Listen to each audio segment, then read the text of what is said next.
silaturahim nomor satu adalah orang tua. Jangan putus sama mereka. Kalau antum orang tuanya di luar sana, di Jawa, di Sulawesi, kontak teman-teman sekalian. Masa antum kalau telepon sama teman bisa setengah jam ngobrol, tapi kalau sama orang tua 1 menit pun kita buru-buru. Kadang-kadang ibu kita telepon, ayah kita telepon, sudah ya, tutup langsung buru-buru, saya ada kerjaan. Tapi kalau teman partner bisnisnya telepon, padahal harus diketahui teman-teman sekalian, ada seorang syekh di Saudi memberikan pelajaran kepada kita. Ada beberapa kisah ya, diantaranya ada 2 kisah saya angkat di sini. Yang satu teman-teman sekalian ini lagi pengajian kayak sekarang kita ini, kemudian ayahnya telepon, diangkat sama dia, sebentar jemaah, ayah saya telepon. Lalu diangkat, iya, assalamualaikum ya, waalaikumsalam. Ayahnya bilang, nak, saya mau undang teman-teman saya makan, saya butuh 5 ekor kambing. Kata ayahnya, ini syekhnya di Jeddah, ayahnya di Qasim, jauh, mungkin bisa 1000 meter, 1000 kilometer, jauh. Kata anaknya ini, syekhnya, baiklah ayah. Dia nggak bilang, saya transfer uangnya ayah beli sana ya, enggak. Ditutup telepon sama dia, diberhentiin pengajian, dia pergi ke penjual kambing, dia sewa mobil pick up, dibeli 5 kambing, disetir sendiri, bawa ke sana, kasih ayahnya, ini ayah, kambingnya ayah pesan, salaman pulang lagi. Lihat bagaimana mereka bakti dengan orang tuanya. Yang satu lagi ditelepon di pengajian nih, ibunya telepon, nak, ibu lagi perlu nak. Dia nggak bilang, maaf ibu saya lagi pengajian nggak? Baik ibu, tutup. Jemaah, ibu saya lagi butuh sama saya, pengajian saya tutup. Kafaratul majlis pergi, bubar. Langsung dia pergi ke ibunya, penuhin kebutuhan ibunya.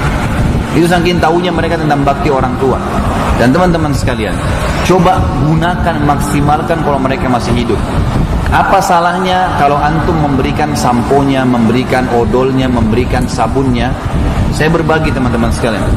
Saya punya ayah, alhamdulillah sekitar 80 tahun masih hidup di Makassar ya. Saya sangat bersyukur karena beliau masih hidup. Ibu saya sudah meninggal dari tahun 79. Saya masih 4 tahunan waktu itu. Tapi jelas ayah saya alhamdulillah masih ada. Dan saya setiap hari berusaha untuk telepon. Walaupun cuma sebentar, 1-2 menit saja. Antum coba telepon sehari, semenit 2 menit telepon. Assalamualaikum, salam, baik ayah, baik. Ada butuh sesuatu, tolong doain saya. Iya. Tidak pernah saya tutup telepon setelah ayah saya doain lalu saya susah, nggak pernah. Pada sedang siapin masalah, ayah doain ya, iya baik. Semoga Allah mudahin kamu diberkahin, udah selesai. Selalu begitu teman-teman sekalian. Dan saya coba jalankan, ada satu wasiat seorang syekh di Jeddah. Ini kisah yang kita tutup dari silaturahim ini ya. Teman-teman sekalian, dia bilang saya lagi sholat, syekhnya lagi sholat Jumat. Tiba-tiba di saf tengah masjid ada orang ribut, kecamuk suara gitu, jatuh tergeletak rupanya. Dia bilang habis sholat saya pegang mic, saya tanya ada apa di situ jemaah? Oh ada satu orang jatuh, syekh. Baik, berikan dia, lawangkan biar dia nafas. Terus tolong beberapa orang bawa ke rumah sakit, dibawa ke rumah sakit. Kata dokternya, ini sudah meninggal setengah jam lalu. Kurang lebih waktu dia lagi di rakaat pertama sholat. Waktu dia pertama jatuh. Orang itu pas sujud pertama di rakaat pertama meninggal dunia.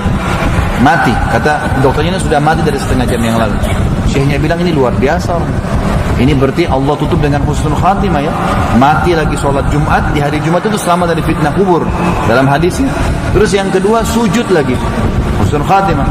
Terus adiknya datang jemput jenazah kakaknya, langsung syekhnya bilang, saya mau mandiin jenazah kakakmu ya, karena saya anggap ini penghormatan. Dia datang jauh-jauh ke masjid saya, mati lagi dalam keadaan begitu.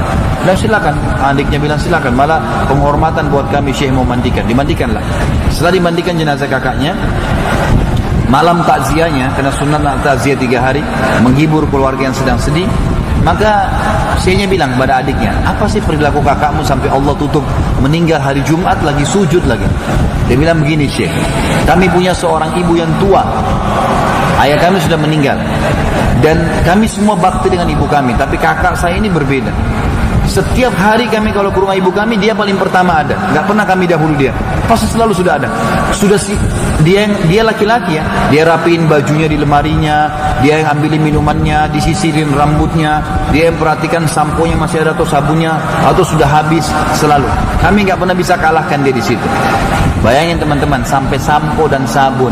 Berapa banyak orang di antara kita merantau, dia nggak hubungin orang tuanya kecuali pada saat mau mudik saja, atau mungkin dia pun tiba di kampung sibuk dengan teman-temannya dan tidak sibuk dengan orang tuanya.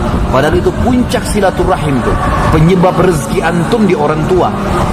Baru masuk kerabat-kerabat terdekat, kontak mereka, hibur mereka, minta didoakan.